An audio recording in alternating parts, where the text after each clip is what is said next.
Hello, everyone, and welcome back to Empower Your Teen. Now, today we're going to be talking with Kriya, who is known as the Teen Whisperer.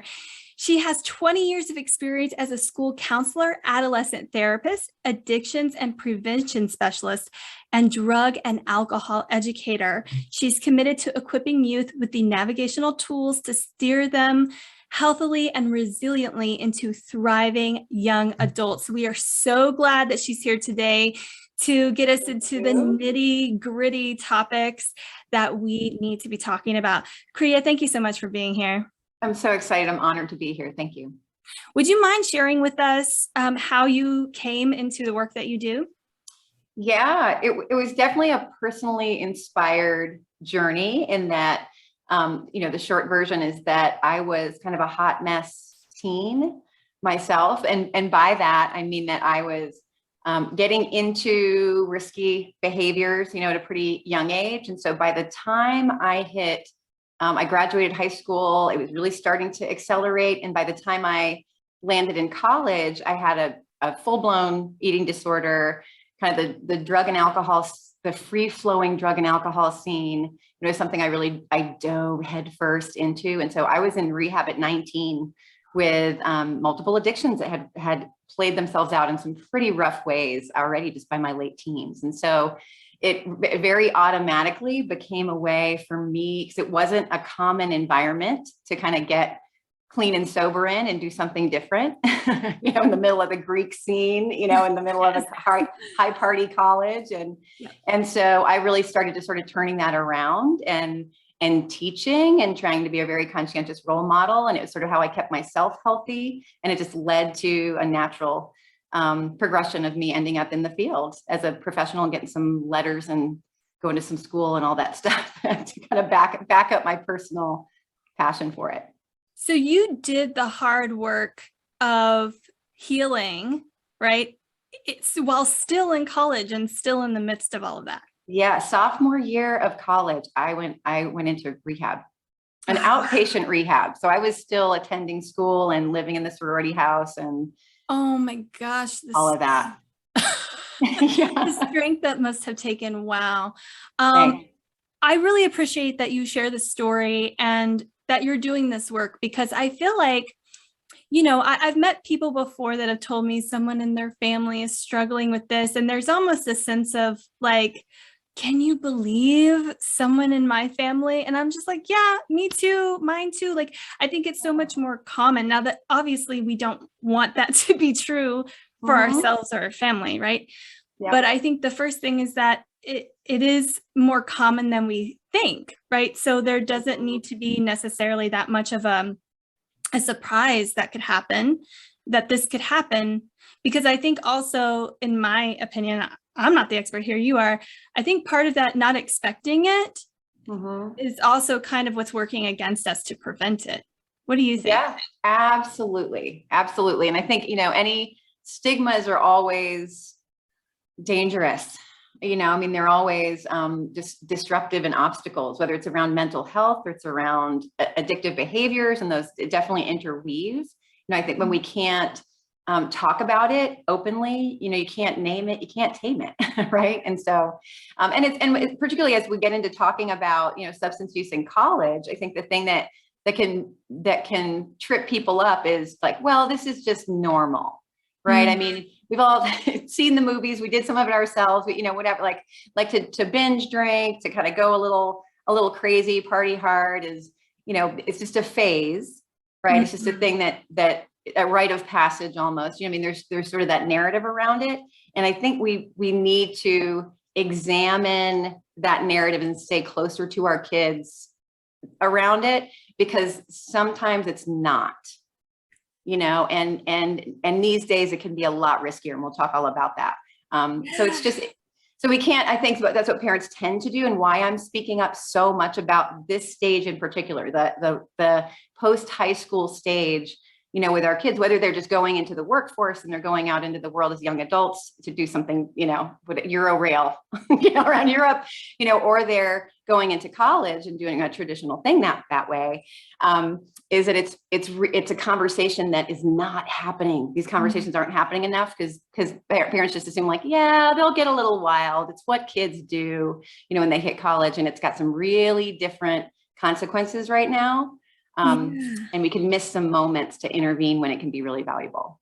Yeah, I definitely want to talk about that because you're right. We have the movies from, the 60s, 70s, and 80s of the fun-loving college days party. And you're right. I think a lot of people are like, oh, they'll drink a little bit, but it's a phase. They'll come out of it. But even in just talking with you when we met before, there are some new things that I learned. It is not the same as when I was there. So let's talk about that a little bit. There are just kind of new things that are happening, new things that are out there. So what do we need to know, kind of generally speaking, about sort of the addictions that young people what's out there these days? Okay. Well, I think, the same old conversations still need to happen, meaning, there's plenty of the same old thing happening. So in that sexual assaults, we have to talk about sexual assaults in college and alcohol, as somebody. So part of my career, just so you know, is that I also worked in a college setting. So that the audience knows that, is that I worked as a drug and alcohol program coordinator in a college setting. And so when kids got busted, when something went down, they had to come and talk specifically to me, about those situations, either in group or in individual settings. But so the connection, unfortunately, we know about 26% of females experience some on the spectrum of sexual assault during their college years, and about 7% of boys. They don't report it the same way. They don't conceive of it the same way. And that half of those involve alcohol. One or both of those parties are drinking, to an extent, right? So there's a tie-in. College is the most likely time to get a sexually transmitted infection, including the ones that hang on for life, right? Again, also connected to alcohol, as well as unintended pregnancies, right? So we've got the sexual things to talk about. And I've been on both ends of talking to people that were victimized by that and people that perpetrate, really nice, sweet kids that perpetrated those sexual assaults or being accused of perpetrating them. And they're just like, I just don't remember what happened. I was just drunk, or I thought she was down with it. And then it turns out, but when you're drunk, you're not paying attention to your own body or somebody else's, right? And in tune with them. And so that is a whole group of conversations to happen. And then there's the pieces around legal consequences. I was one of those people that just got a charge my freshman year of college just for having an open alcohol driving around. And I had to explain that in getting jobs for years to come. Yeah. I had to, because I worked for the sheriff's office. At one point, I had to be like, okay, so you're going to have a thing come up. Wow. Yeah. But, that can be a deterrent, for getting a job, for getting a scholarship, for getting, for opportunities, talking about impaired driving, so something that is, a positive shift that has also had sort of a tough negative piece to it is that, in my day, all the parties were happening on campus. And it didn't seem like I'm like, where are the adults that are intervening in this? We've got, there's like a drink in every room at the door, like nobody's here stopping this. And now that's not as common to have big raging parties on campus, which means the kids are driving around, that they're transporting themselves in a vehicle somehow. And sure, there can be Ubers, but that's not what's happening in every single community, in America where kids are going to school. So, talking about how peer pressure, what that feels like and looks like in college, because what my kid reported, who got all the way through high school, easily turning down substances just by saying like, nah, I'm good. And he said that he did not experience peer pressure until college, like just this expectation that you would particularly be drinking. And then really just sort of getting like group harassment if you didn't. He's like, I never experienced that in 4 years of high school. And there was way higher, more intensive an expectation and, around that. then just like that conversation about like, how are you going to, like, I know you're going to go there, but you know, how are you going to keep that in check? How are you going to keep that in balance? Because I'm not paying for you to go party, you know, I'm paying for you to get this education. So those are all the usual conversations that need to happen. So that, you know, that have needed to happen for decades, right? In for any kid. But now we've got this whole, like a whole new set of research on the old things. For one, like granted, I want to talk about the new things, but what we now know that we didn't know when I was in college and didn't know, I mean, it was really like 2015, 14, 15, when some new research came out about adolescent brains and the impacts that substances can have on them, and not just temporarily, but into adulthood, like how some long-term impacts can be made by these things that that are the most common things that teenagers tend to use and young adults tend to use. And so, so we know, for example, like, well, because adolescent brains, we know they're still really malleable into like mid-20s, you know, so the things that they are exposed to, the things that, you know, things can shape them way easier than at my age. You know, I could have a month of going crazy on some substance, and not that would be great for me, but I could pretty much clear that out and not have long-term damage. And we know it's very different for an 18 to 21-year-old, 22-year-old, it still can make some impact long-term. So caffeine, I just got to name caffeine, because we really normalize this one, right? Yeah. So I know, you know, for me, I was in like the no-dose generation, you know, like we would be popping like these, you know, it was like 5 cups of coffee and 1 pill to stay up all night and do the studying, not knowing that that's classic, like college thing to do. right. We're going to the 7-Eleven and getting like Mountain Dews. Yes. You know, and little did we know that actually you don't learn when you're jacked up on that. But anyway, but we know that, you know, caffeine stays in the system for about 24 hours. So like somebody who's actually pounding in, you know, who's consuming caffeine could really be getting in the way of their getting sleep and getting deep sleep. And if you're not getting deep sleep, you're not solidifying the learning you're getting during the day. So kids that are starting to use caffeine really regularly may actually be impeding the growth of their brains that still have a good amount of growth to do, you know, in that time period, as well as impeding their learning of the things that they're there to be learning. But we also know a couple interesting pieces of research that, well, for one, they're more likely to get addicted on lower amounts than older adults. Oh, I didn't know that. And that caffeine addiction, again, it's one of those things we normalize, but it's kind of severe. You know, I mean, any of us who are addicted know that when we don't have it, we're not nice. We cannot function. We're not awake and alert. You know, we can't focus and concentrate. We can have headaches, you know, and aches in our body. Like, do we really want our kids to, you know, carry that around? So yeah, and that's something that we just joke about too. You know, I know there's all the like caffeine addict, you know, t-shirts and mugs, and so I know that seems like a minor one, but a couple of things that we know that are important is that one is that there's a high, if a kid is already anxiously wired, you know, if they already sort of struggle with worry and anxiety, caffeine always makes it worse. That's at every age. We know that caffeine and anxiety are a bad mix. But newer research actually showed that adolescents that start using caffeine regularly, and by adolescent, I mean, that's starting in 5th grade, but that's going into mid-20s, is that they are more likely to also get addicted to other stimulants. So if a kid tries cocaine or decides to try Adderall to see if it helps them study, or, you know, we'll talk about that in a minute, that they're more likely to develop an addictive relationship to other things in the stimulant category if they've already been, it's almost like they're priming the addiction pathway in their brain for another stimulant. So so caffeine is a gateway. So caffeine is a gateway. Everything's a gateway, but so alcohol, this is the huge one. It's what we know about alcohol now. Because again, we normalize those binge drinking things and the Animal House style, you know, like we didn't know this. My time, we didn't know this. You know, you try to outdrink each other, drinking games and the funnels and the, you know, trying to drink as much as possible. And competition style.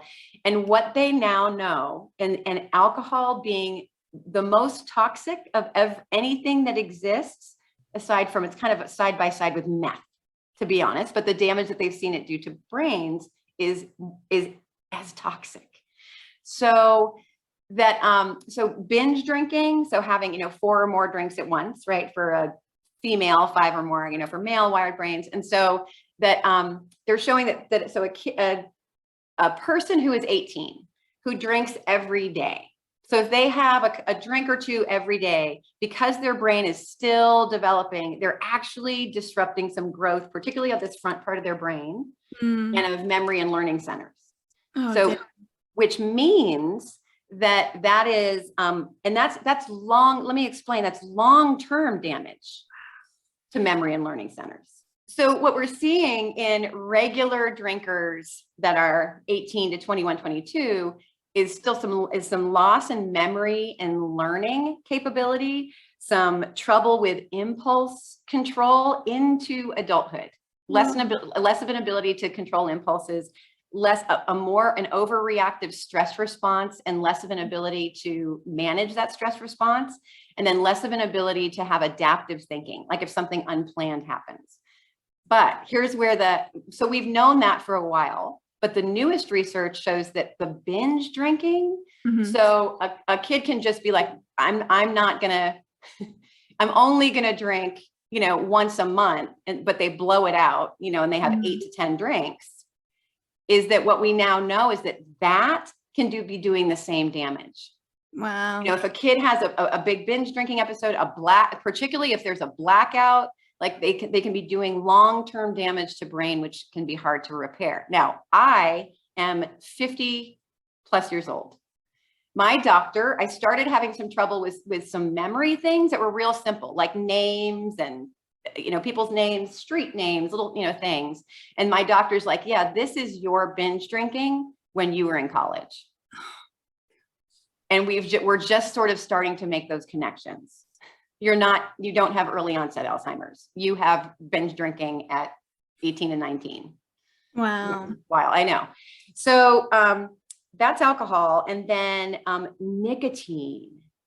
So nicotine also, really, a lot of us were just like smokers or just nicotine users, just when we were drinking or just when we were in college. I mean, that seemed to be a very normalized thing. Part of the issue now, which we'll talk about in a minute, is that nicotine is it's in more addictive forms. And so kids are vaping more than they're smoking, which is actually something that they're taking with them. They're not just, doing it for the moment and then putting it down. They're actually developing more addictions to nicotine more often. But what we know about nicotine is that, for one, it affects immune centers. So while a kid is using nicotine, they're more likely to get sick. That sick is likely to be worse, less likely to shake it. And that's whether it's a broken arm or they have a flu. So kids that were vaping, teenagers, young adults that were vaping during the height of the pandemic of COVID were 5 to 7 times more likely to get COVID and have it be worst cases, but if they were vaping first. So, but the other piece that's important to know is that there's a link between anxiety and depression, because what we now know about nicotine is that it actually it damages the production of serotonin in the brain. And serotonin is, you think of it as the brain chemical that is kind of the happy stuff. It's the mood stuff. And so when somebody's depressed and they take an antidepressant, it usually boosts up serotonin in some way. So we know that nicotine disrupts the production and damages the parts of the brain that produce serotonin. So it's not just temporary. That means that adolescents who are using nicotine are way more likely to suffer with anxiety and depression long term, if they were using nicotine. And then the other new research is that, this is crazy, but adolescents who start using nicotine are 10 times more likely to develop alcoholism. And it's not just, the kids that are smoking or vaping are also more likely to be drinking. It's not, they've kind of sifted out some of those correlations. It appears to be the ultimate gateway drug. Like it really is priming the addictive pathways in the brain in a certain way, because they're also seeing the same happening with cannabis. And there's a way that those chemicals interact with each other in particular. So that nicotine and alcohol together, when somebody is drinking and using nicotine, it actually enhances the positive feel goods of alcohol. Oh, wow. So they tend to use them together, if that makes any sense. But it also exacerbates the damage that those two do. When they're being used together, they are more damaging on the body. So it's just, it's wild. It's wild. And then does cannabis have the same effect? Yeah, we got to talk cannabis. So particularly as it's increasing in legalization, and that's a whole other issue. I'm not, dropping an opinion on that right here. But so it is way easier because it's recreationally legal, medicinally and recreationally legal in a lot of the states, is that kids are, even if your kid is going to school in a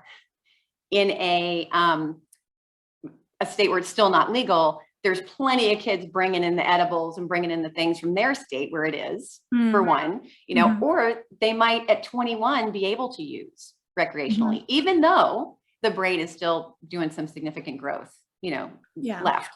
But so what we know about cannabis, for one, it is, I'll talk about that in a minute, but it's getting so extremely strong and hulkified. But what we know about the brain is that we see connections with, again, like using in adolescence and using regularly, and we can make some theories that it's the same with drinking, like binge using or using strong amounts, even rarely, might be doing the same damage as regular use, if that makes sense. But so we see that for one, so in 18, 19, a kid has more cannabinoid receptors in their brain. So that's kind of like it's like the lock that cannabis like fits into. Okay. Right, in our brains, right? The receptors. So the cannabis, kind of fits in there. We're already designed to be sort of receptive to things like it. Okay. So adolescents have more cannabinoid receptors. What that translates into is that if I, at 50 years old, decide that I'm going to smoke up, toke up, whatever, however I do it, right? That I'm going to feel high for a couple hours. And then they've shown for 24 hours after that, I'm actually still going to be impaired in my processing, impaired in my memory, my short-term memory.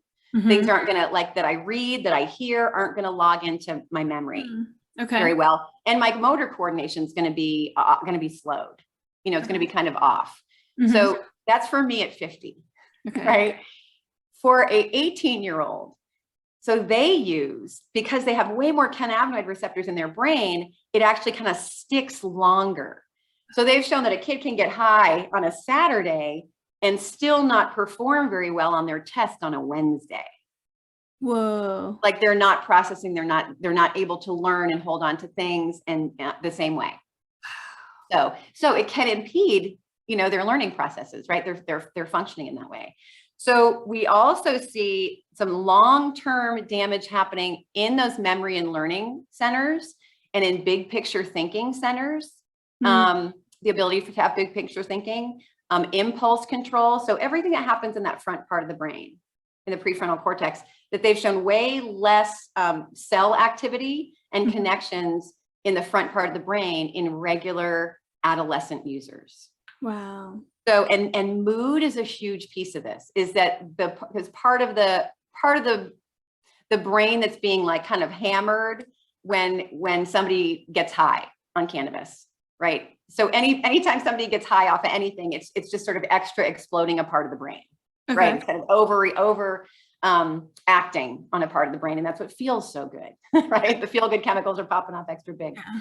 So one of the parts of the brain that gets acted on with cannabis is a part where we have like joy and wonder in everyday things, in everyday moments, like pleasure. And so if it's being over amped up, what we see happening in adolescent users that are using regularly is they get bored easily, and they start in depression. So this is the huge red alert thing, because we have a mental health crisis with our Mhm. adolescents already. I mean, our Mhm. suicide rates, our anxiety and depression rates have skyrocketed in the Yeah. last 10 years. And that's a whole other topic. Yeah.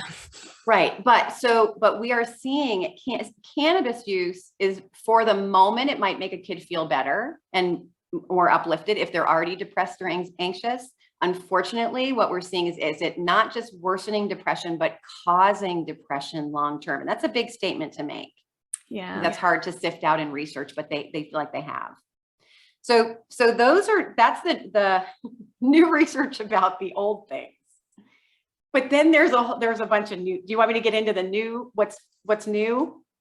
Yeah. Let's talk about what's new next. Okay. Any questions about what I've thrown out so far? Because I know that's tons of info for our audience. The overall thing that I'm seeing is that these are things that one might turn to alleviate anxiety and depression and things like that, but then they will, when not using those, worsen your experience. So the big question then is, what can we do to alleviate that without worsening it? Which I don't know if that leads us into like a mental health conversation. Yeah. Can we shelve that? Yeah. Remember to bring that back. Yeah. Because I think that there's two things happening. I mean, one is like kids they're just partying, right? They're just thinking they're doing this harmless thing. And it's important that they be aware of, but if it's regular, or if it's really strong, intense stuff, this can be dangerous, even if you're just partying. But then the other part of it is there's stress, the stress of young adulthood, and starting to be adulting, the stress of college setting, if you're in college, and all of what that is that kids will use to alleviate that stress. Yeah. Right. And then it becomes a dependency. Yeah. If it works, because and that's an illusion, right? That it feels like it's helping in the moment. Right. So why would you not keep doing something that feels like it's working? But behind the scenes, it's making it worse in the brain, right? That's nailing. I'm just kind of reflecting back what you just summarized. So those definitely are the two kind of takeaways on that.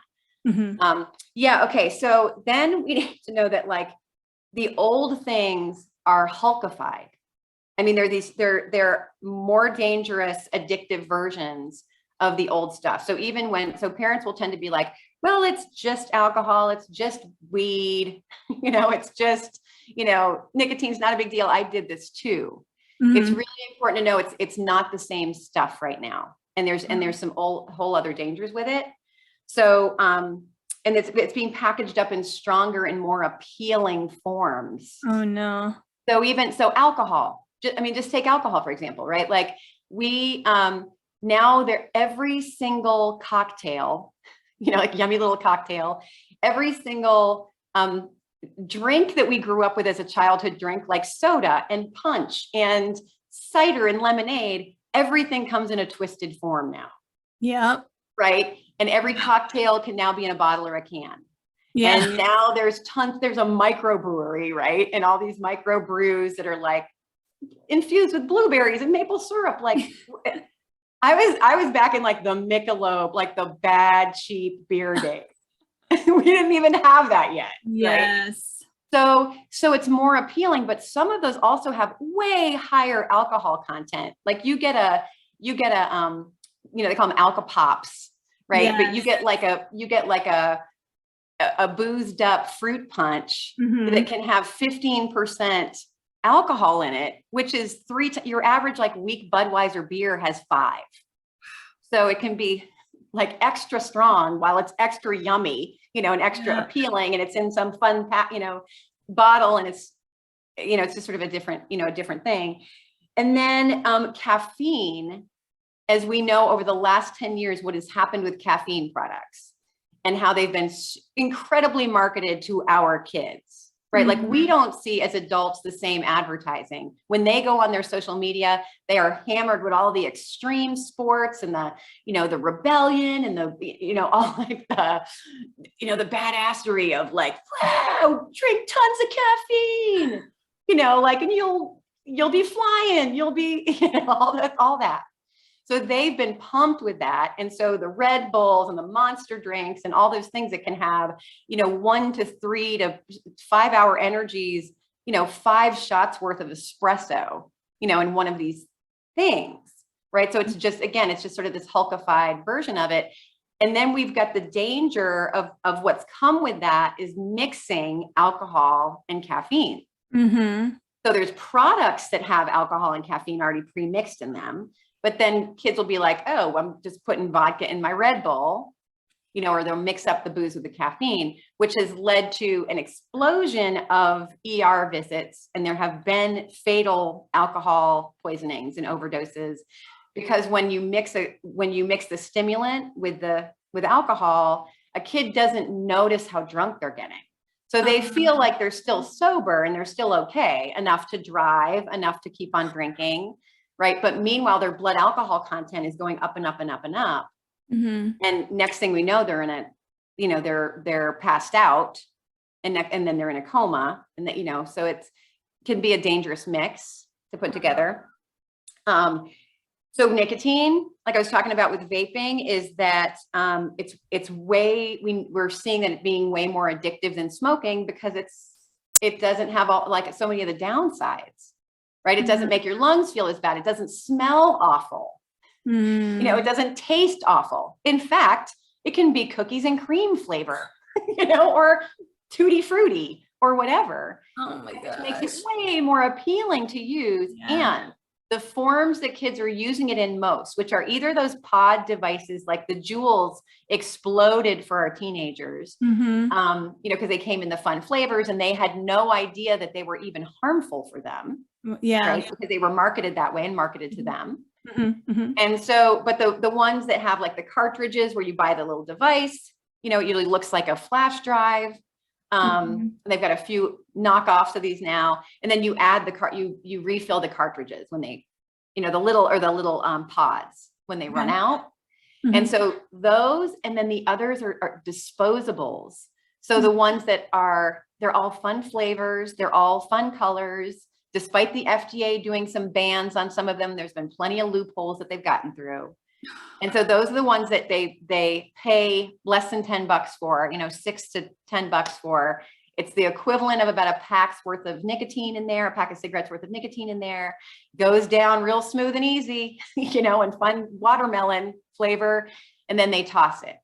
Now, those two devices, those two kinds of product, which are what our young people are using the most, are using nicotine salts. It's a different formulation of nicotine that actually goes to the brain about 3 times faster than what's in every other vape. All those big tank ones and the ones that do like the big vapor.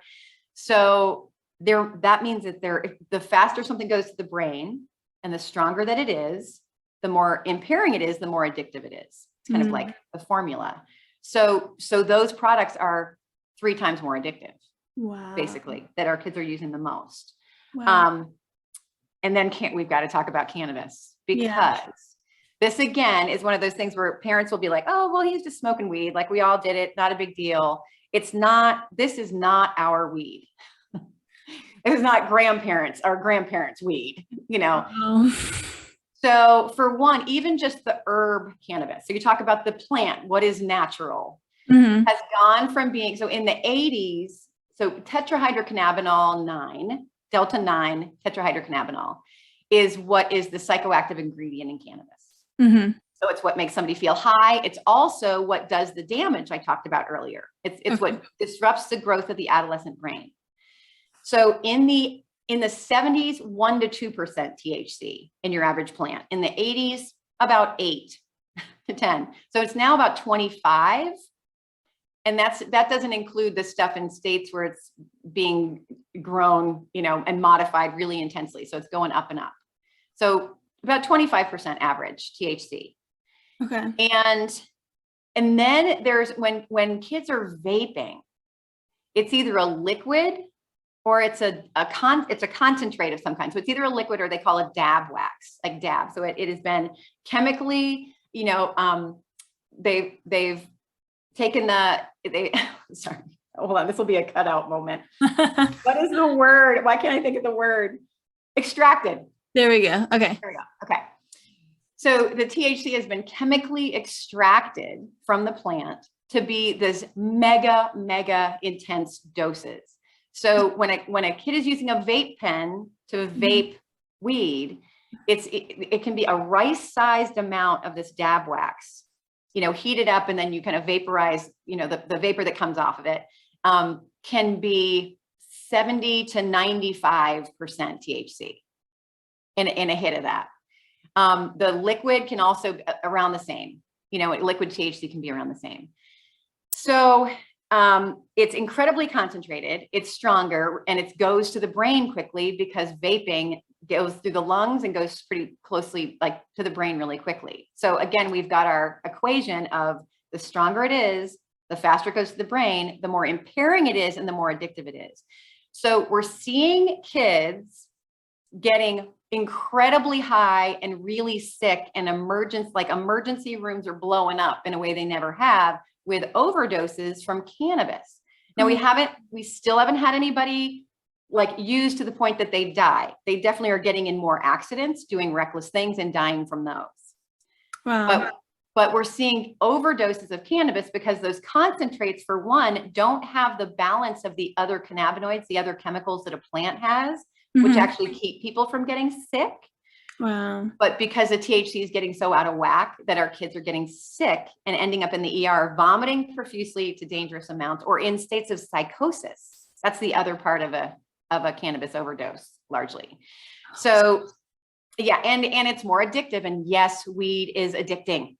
Cannabis is addictive. Our treatment centers are full of young people addicted to cannabis right now. It's one of the highest things that we're seeing in treatment centers. So that's important to know, because again, the theory is also because research has not been conducted yet on these concentrates. So because they haven't been around long enough. So if we know what just the weak herb cannabis does to adolescent brains, we can only imagine what slamming a growing brain with what's basically the equivalent of cannabis crack, what that might be doing. Wow. So, and then the other things that feel important to mention there, one is the misuse of ADHD drugs. Has gotten pretty popular in college and normalized as they, there'll be so Adderall is the most popular, but Ritalin, Concerta, anything that is a stimulant, being used as a study drug. Okay. So instead of the no-dose, like we did, because the stimulant does so for even a kid that doesn't have ADHD, so for a kid with ADHD, it normalizes and helps them focus and concentrate in normal ways, right? For any of us who do not, even if we use those drugs, it's going to intensify our focus and concentration. Wow. Stimulants do that. Caffeine does that to a small amount. The problem is that what that comes with is taking somebody else's medications and the risks of that. One of them is legal, can be really intense. And your kid, if they're the ones with the medication, they need to know, like mine was, how intensely they're going to be pressured to sell them and to give them away. Really important. I mean, it's a high, they're a hot substance. But for a kid to use them, it can start to look like cocaine addiction. It can start to look like other amphetamine, where kids they start developing like OCD and anxiety and paranoia and, things that go with that, as well as heart issues, that if they're not being followed by a doctor and approved to take that medication, it can create some stuff for kids. So, but the last thing, which I need to grab everybody's attention to, is the way that things are getting infiltrated with fentanyl right now. Okay. So fentanyl is getting into everything. And so, by everything, I mean that people are now punching out pills that look just like Percocets and Xanax and Oxycontins and have all the home stuff, because you can buy it online really easily, and punching out pills that have fentanyl in them, that they're intending to sort of sell to their clientele that need a boost. And then it gets into the population. And so for a kid that has not been using an opioid and built up a tolerance to it, all it takes is 3 salt grains worth of fentanyl to kill a kid. And I have endless stories of real 18, 19, 20-year-olds that had the sports scholarship, that had all the dreams. I mean, I've sat there with their parents, so this is kind of the intense personal moment for me, because I have faces that go with these stories of the lacrosse player, the straight A kid, the one, and he just got one Xanax or one Oxycontin, and it was laced with fentanyl, or tried cocaine for the first time once, and it was laced with fentanyl. So anything that's in pill form, anything that's in powder form, is getting fentanyl in it, and we're seeing explosions and overdoses. But it's starting to get, I'm hearing stories of it getting laced into weed, into herb cannabis, and we've had several emergency room kids in intensive care in my community. During the high school day, they thought they were vaping nicotine, they thought they were vaping cannabis, and in the liquid, and there was opioids, and in the last case, fentanyl laced into those vapes that they got in the school bathroom, and ended up in intensive care. Oh so my gosh. that is happening now, that even we've never been at a time in history where just trying a drug can kill our kids. So, and it's happening in colleges all over America. And in a lot of cases, they're kind of not all the, it's getting covered up more than it's, like we're not hearing about it happening as much as. Yeah. Yeah. All right. So that's all the scary stuff. That was a lot to cover. So much scary stuff. So I'm glad that we got all that information, but we are running low on time. So okay, what do we need to know to help our kids avoid all of this? Yes. So the open communication piece is huge. I mean, these are conversations to be, that's why I'm here, is so that to have these conversations with your kids before they are walking out into the world or going into college. And so, we need to take a harm reduction approach, which kind of means instead of sounding judgmental or threatening or going full on scare tactic, don't you dare do this, or don't you dare do that, or, touch something and you're going to end up, with a needle in your arm. Like all of that didn't work. All the forms that people have tried to do that in. So a harm reduction approach means that we approach them non-judgmentally, like meeting them where they're at. So I know you're curious. I know there's going to be pressure to do this stuff. I know you're going to want to try things. So but I want to give you care. Like I'm coming from care. This is because you're the love of my life. And it's still my job to keep you healthy and safe, and information. Right. And so, for one, we know that kids at every age, if they have actually talked out and problem solved tough situations, they're more likely to take those actions, even when it's high crisis. Wow. So if they're worried that somebody got laced, a drink was laced with a date rape drug, which is a thing. My kid had that happen to two girls around him his freshman year, and they had to get them to the hospital and didn't know what to do. So what do you do? How do you have designated driver plans and plans to have a buddy, and how you're going to take care of each other at parties? And what if your ride is high? What if somebody is overdosing? So talking about how to help your kids, having them already strategize, and brainstorming with them. Planning and practicing the fire escape, right? Absolutely. Right. Yeah. And the stop, drop, and roll and all of those things. Yes, exactly. Is that they're way more likely to use those strategies when situations come up. The other thing is that I wish we didn't live in this world, but our kids need to go off to college or go out into the world with fentanyl test strips and with Narcan. Okay. And so fentanyl test strips I got mine for my kid at dancesafe.org, and there were $20 for 10 of them. And so any substance, as long as you can, so even if it's a pill or it's a powder, they can add a little water and liquefy it, and then use these little litmus strips to detect whether there's fentanyl in there. Wow. So we don't want our kid to be trying something, that could kill them. So this kind of reduces that. The Narcan is an opioid overdose reversal medication. So if somebody's around them and they accidentally ingested, or ingested too much of an opioid in particular, is that Narcan can reverse an overdose, can keep them alive when they otherwise wouldn't be. Whoa. And they have them, if you have with insurance, they are free to $15, really inexpensive. And they have a nasal version. So even if somebody's kind of passed out, you don't have to worry about getting the right, spot on the body with a needle. They just squirt it up their nose. Wow. And it's been life-saving over and over and over again. So I've got one in my purse. Yeah. I've got one in my glove box. So, so that's huge. I think, having conversations with them about their values and their goals. I mean, this is really important, is that they have like, here's what means something to me, who I believe in being, what I'm wanting for myself, who I'm wanting to be, like that's really kept on the front burner for them, because they will sift all of the decisions that they're making in college through that, the clearer that it is for them, right? If it's on the front. So that includes like their sexual behavior, that includes how they're using substances. Right. So we want to help them get their lines clear. Like what would be the sign of a problem for one? What does problem use look like, even in a college setting? But what are your lines? Even more important, what are the lines that you refuse to cross, the commitments that you're making to yourself? And so that you can keep having those conversations, you can check back in with them. Yeah. And follow back up. Because instead of being like, you're not using drugs, are you? You're not doing this, and I don't want you to be doing that, and I hear you doing this.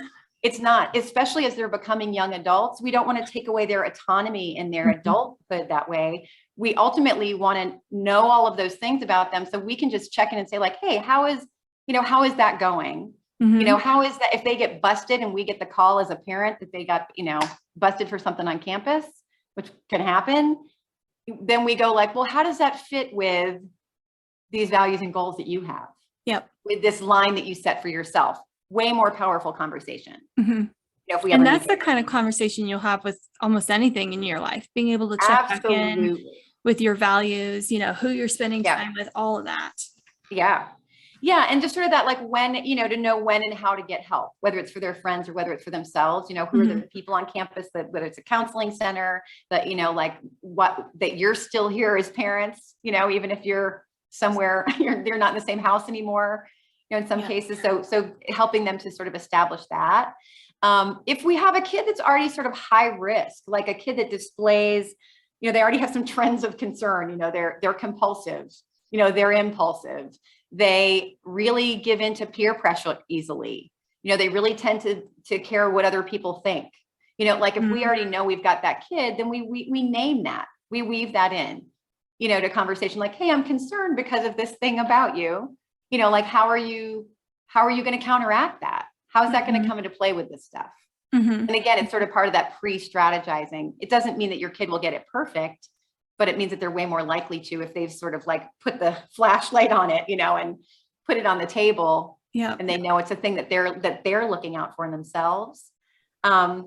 And then I think that just the framing again, how to have the conversation, like ask them what they know first. That's just a little teen whispering tip, instead of being like, okay, here's the big drug talk. Here's all the things that, your mother and I, or whatever, need to tell you about the drug scene. We want it to be a conversation, and not a lecture, and not a grandstanding, and not because we'll become Charlie Brown voices. So if we're talking more than 50% of the time, then we're not having a two-way dialogue. So I think, again, we're asking a lot of questions to find out where they stand on things, where their mind is at. We're helping them get clear. We're helping them strategize, but that's a conversation. And so even if can it be powerful for us to share some of our experiences? Totally. This is a really ripe moment to do that, or to say, God, this is the conversation I want that I wish my parents had with me. And here's why. To sort of be able to put that out there. But we also have to be really careful that we are not romanticizing it. Like imagine how an 18-year-old hears. We can tell a story about a night of like debauchery, drinking that went horribly wrong. And our kids can be like, that sounds really freaking fun. Like that sounds like a story that you want to laugh about forevermore with your friends. You're like, well, you have to think adolescent brain, that your point is, here's your point. your point is, yeah, you're trying to deter or put off use as long as possible, but you're trying to sort of minimize their use and help them be responsible with their use. That's, you got to get real clear on what your points are for the conversations, before you have them. Yeah. And I just encourage that, that you have, it's better to have, I think, 61-minute conversations than one 60-minute one. I mean, it's that if you've got from now until August, or you've got the next year, that you really start weaving them in, as organically as possible. So that, so it's not like, let's just have the big talk. We got to talk about all the drugs and alcohol and things, because that'll be 5 hours that they will do anything to get out of, probably. Yeah. If they think that's going to be the talk. So that's my likelihood. I'm like, let's sit down and I have a slideshow for you. And that's how I approach things. So that's good to know. Yeah. Let's talk about the free gift that you've brought today for families, and also the resources that you have to help facilitate these conversations for families. So I do have some rich resources on my website. So it is KriyaLendzion.com. I've got a section on adolescent brains, a section on substance use. And for those of you who also have some younger kids, this might be helpful, but and on technology health and screen health. So those 3 sections are really built out, and I've combed through all that exists out there to bring kind of the best of the best and curate a collection of resources for everybody. Sure. Yeah. So that I have a blog where there's some really helpful, like there's, I call it the Teen Communication Jedi tips.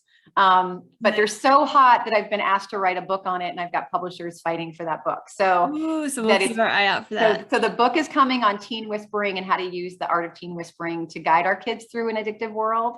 Nice. But on there are some communication tips that aren't just for our tweens and teens, but that we can use, I think, with our significant others and with everybody that are really hot. So, but then there's also sort of so what happens if you are concerned your kid has a problem, and how do you respond to that? Or are you catch your teen using, or that, like, how do you keep that in check? So there's some blog posts that are hot on there that I really recommend. But so what I'm giving you is a free consult live in person with me. So so all of this that I just threw at you, that is, I know it's like a fire hose. It's really intense and it's scary. And so so a free 15-minute conversation just to talk about how can I apply this to my kid and my family. And there's no strings attached to that. If you decide, because so one of the things that I do in the world is parent coaching, for our tweens, teens, and young adults. So if you decide, like, it would be really helpful for me to get some guidance, or even for you to talk to my kid themselves before they go to college, that's something that I can do. But it is just a conversation for 15 minutes to see how I can sort of empower and guide and help you feel like you've got some more tools to apply what I just threw at you fast. Awesome. Thank you so much for that. Wow. So just as a reminder, you'll see all the links below this video. You'll see a button to get scheduled for that 15-minute conversation, and links to all of her resources there.